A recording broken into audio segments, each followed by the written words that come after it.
నమస్తే అన్న. ఇంకా రాలేదు అంటే మాకు ఇన్ఫర్మేషన్ ఇంకా లేదు. అయితే వచ్చిన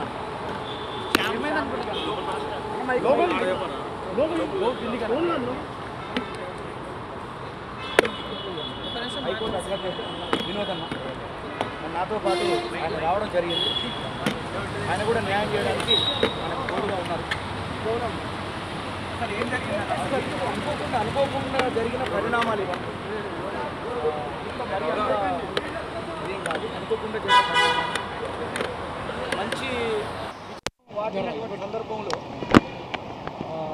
ఇలాంటి సంఘటన జరుగుద్దని అసలు ఎవరు ఎక్స్పెక్ట్ చేయరు. మీ అందరికీ తెలుసు.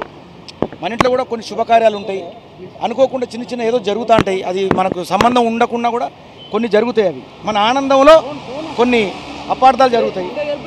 అలాంటి దాంట్లో ఇది ఒకటి అని భావిస్తాను. అది బ్యాడ్ లక్ అంతే. అది చూడాలండి. అంటే నేను అంటే ప్రభుత్వం మేము గౌరవిస్తున్నాం. ప్రభుత్వాన్ని గౌరవిస్తూ చట్టాన్ని గౌరవిస్తూ మేము రావడం జరిగింది. వాళ్ళను మనం ఏదైనా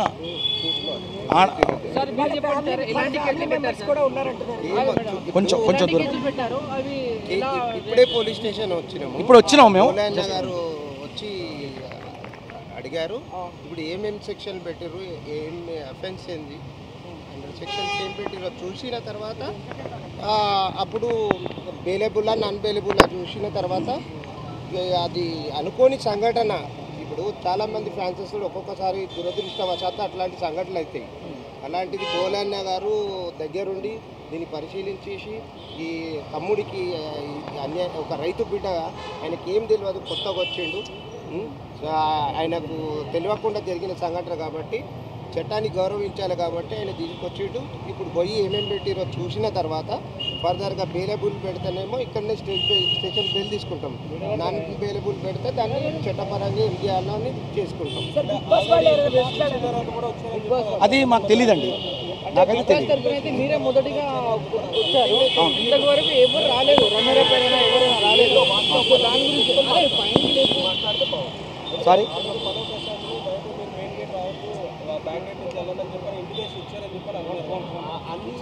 అన్నారని మనం అంటున్నాం, కానీ అది కరెక్టా లేదా అనేది మనకు కూడా తెలియదు. అంటే ఇప్పుడు బ్యాక్ గేటు నుండి వచ్చిర్రు అనేది అది మనకు తెలియదు, మీకు తెలియదు. అన్నారు అంటారు, అది ఊహాత్మకమైన ప్రతిపాదన. అనిండొచ్చు. చట్టాన్ని గౌరవించాలి, చేయాలి. ఏదో మిస్టేక్ జరిగిన ఏమైనా కానీ ఆయన ఒక రైతు బిడ్డ ఆయనకేం తెలియదు, వచ్చిండు, ఏదో దురదృష్టవశాత్తు సంఘటన అయింది. చట్టాన్ని గౌరవించాలి, పోలీసులను గౌరవించాలి, రాష్ట్ర ప్రభుత్వాన్ని గౌరవించాలి. అది మానవతా దృక్పథంతో కన్సిడర్ చేయమని చేస్తాము. మాట్లాడలేదండి, అన్ని చూడడమే.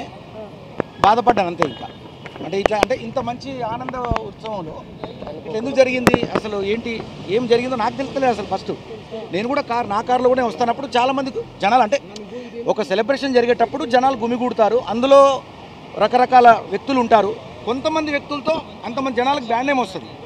అంత మాత్రాన ఒక మంచి పేరు తెచ్చుకున్నటువంటి వ్యక్తి ఇలా ఎందుకు జరిగింది ఆయనకు అనే దాని మీద నాకు కూడా అర్థం కావట్లేదు. నాగార్జున మీద కూడా తెలియదండి, నాకు తెలియదండి. అంటే మీకు లోపల మన ఇంటిమేషన్ ఇచ్చారా? బయట జనాలు కళ్ళకు కనిపించేది ప్రశాంత్ విషయం కనిపిస్తుంది. ఏం జరుగుతుందో అంతవరకు తెలుసు. బయట జనాలు ఉన్నారు, మీకు లోపల మన ఇంటిమేషన్ ఇచ్చారా బయటికి రావద్దు అని? ఇంటిమేషన్ అంటే అట్లా ఇచ్చారా లేదా కాదండి. ఇంటిమేషన్ ఎట్లా ఇస్తారు అంటే వాళ్ళు ఫలానా టైంకి వెళ్ళండి అంటారు. వాళ్ళు జాగ్రత్తగా వెళ్ళండి, బయట పోలీసు వాళ్ళు కూడా ఉన్నారు, బారికేడ్స్ కూడా ఉన్నాయండి. ఆ రకంగా మీరు ఒక 5-6 కార్లను ఒకేసారి పెట్టారు, వరుసగా పెట్టి పంపించారు మమ్మల్ని. అందులో నేను కూడా ఉన్నాను. సో జనాలు ఒకేసారి మూకుమ్మడిగా కావాలని అటాక్ చేసి అంటారు. అసలు పబ్లిక్ ఎటాక్ అని వెళ్ళలేమండి, అభిమానంతో వాళ్ళు రకరకాలుగా ఉంటారు కదా. అందులో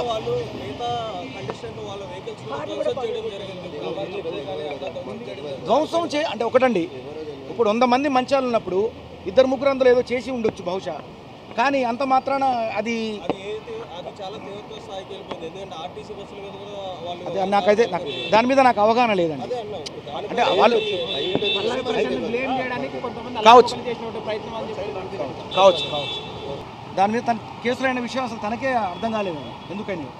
ఆ పరంగా అంత మంచి టైటిల్ గెలుచుకొని ఒక అంటే కామన్ మ్యాన్గా వచ్చి ఒక ఎక్కడ మట్టి బిడ్డగా వచ్చి పాప అతను ఏదో చేసుకునే విషయంలో అతనికి ఇంత కేసులు అంటే కేసులు అయ్యి అతను ఇట్లా జరిగినాయి అంటే చాలా బాధ అనిపించింది. కళాకారుడిగా నాకైతే బాధ అనిపించింది.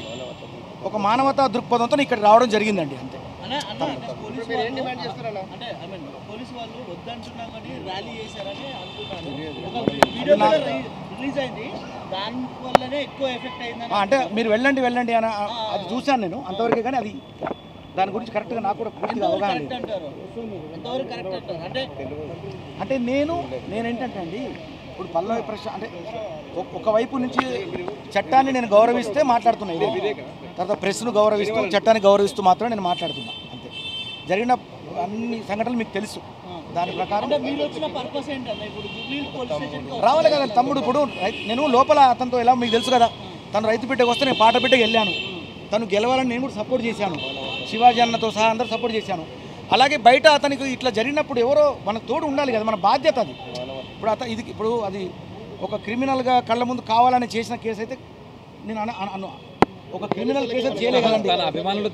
తన అభిమానులు తనపై దాడి చేస్తే తను ఉసిగొల్పింది కూడా కాదు కదా. అంటే నేను తన అభిమానులు దాడి చేస్తే పల్లవి ప్రశాంత్ పై కేసు పెట్టాలని మీరు ఎలా చూస్తారు? అంటే ఏదైనా బాధాకరమేనండి, అన్ని బాధాకరమైన విషయాలే కదా. ఇప్పుడు కారు అద్దాలు పగిలినాయి, అది చాలా బాధాకరం. అది ఆడియన్స్ అంటే అభిమానం ఉండాలండి, అట్లా అద్దాలు పలగొట్టడం అట్లాంటి పద్ధతులు కరెక్ట్ కాదు. అది కొంతమంది చేసిన పని, అది 10 మంది ఉన్న కాడ ఒకరిద్దరు తేడా ఉంటుంది. అది జనానికి అది ఆడియన్స్ సంబంధించిన విషయం. అది చాలా మంది తనకు సంబంధించిన రిలేషన్స్ వాళ్ళని పట్టుకొని వచ్చారు, 16 మందిని. వాళ్ళు అతనికి సంబంధించిన బంధువులా లేక అభిమానులా?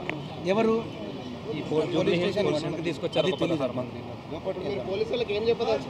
జస్ట్ నేను ఒక మానవతా దృక్పథంతో తమ్ముడిగా మన ఒక రైతు బిడ్డ, ఒక పల్లె బిడ్డ గెలవక ఒక కామన్ మ్యాన్, ఒక బిగ్ బాస్లో ఒక గెలుపునిచ్చి ఇవాళ ఇంత పెద్ద పేరు సంపాదించి టైటిల్ గెలుచుకున్న వ్యక్తి, ఒక ఇండస్ట్రీలోనే ఒక రికార్డ్ సృష్టించిన ఒక వ్యక్తికి ఒకేసారి ఇలా ఎందుకు జరిగింది అనే దాని మీద స్పందించి నేను స్టేషన్కి వచ్చి చట్టపరంగా వాళ్ళని గౌరవిస్తూ వాళ్ళను మనం ఏదైనా ఉంటే అన్ని తెలుసుకొని పూర్వాపరాలు తెలుసుకొని ఏదైనా న్యాయం జరిగితే ఆ న్యాయానికి రెస్పాన్సిబిలిటీ కాదండి.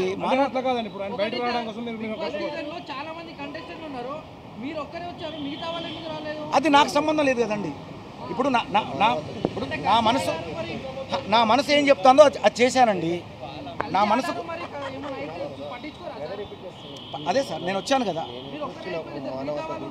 మిగతా వాళ్ళ గురించి నేను ఎలా చెప్తానండి? ఎవరిష్టం వాళ్ళండి. అవునండి,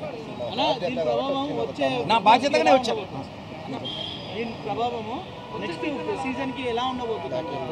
అసలు ఈ సీజన్లోనే జరిగిన పరిస్థితి, ఇప్పుడు నెక్స్ట్ సీజన్ గురించి ఎలా చెప్తాం బ్రదర్? ఈ సీజన్లోనే ఈ పరిస్థితి మీకు తెలుసు. ఇక మనం వచ్చే సీజన్లో అంటే ఎలా చెప్పగలుగుతాను నేను? Thank you. మానవతా దృక్పథం ఏదైతే సాధ్యమైతే ఆ రకంగా మనం సాయం చేయడానికి అయితే వచ్చాము.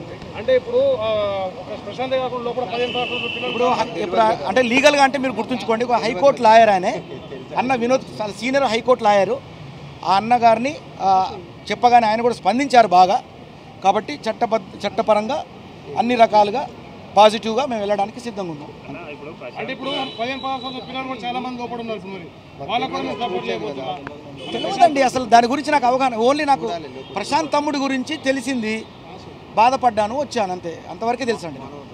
ఒక మానవతా దృక్పథంతో నేను కళాకారుడిగా నా బాధ్యతగా నేను లోపల అతనికి ప్రోత్సహించాను. ఏది అక్కడ ఆ బిగ్ బాస్ విషయానికి వచ్చి నా కళపరంగా అతను నా కళను పంచాను. సో బయట ఇలా జరిగేసరికి నేను స్పందిస్తున్నా. ఇప్పుడు నేను బయట ఎలా ఉంటానో లోపల అలాగే ఉన్నాను, మళ్ళీ బయట కూడా అదే భావన నాది. ఆ భావనతోనే వచ్చానండి, ఇది నిజం. అంటే ఇప్పుడు ఆఖరి దాకా మీరు సపోర్ట్ నిలబడతాంటారా? నిలబడతామండి, ఉంటాం కదా, ఉండాలి కదా, ఉండాలి అంతే. ఒక రైతు బిడ్డకు ఒక కళా బిడ్డ అనేది, ఒక పాట బిడ్డ తోడుగా ఎప్పుడు ఆయన అరెస్ట్ చేయడం అనేది మీరు ఏ రకంగా తీసుకుంటున్నారు? ఏ రకంగా చూస్తున్నారు? తెలియదండి, ఇంకా అసలు తెలీదండి.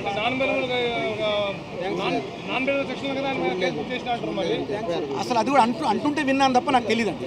థ్యాంక్ యూ, థ్యాంక్స్ మీ అందరికి.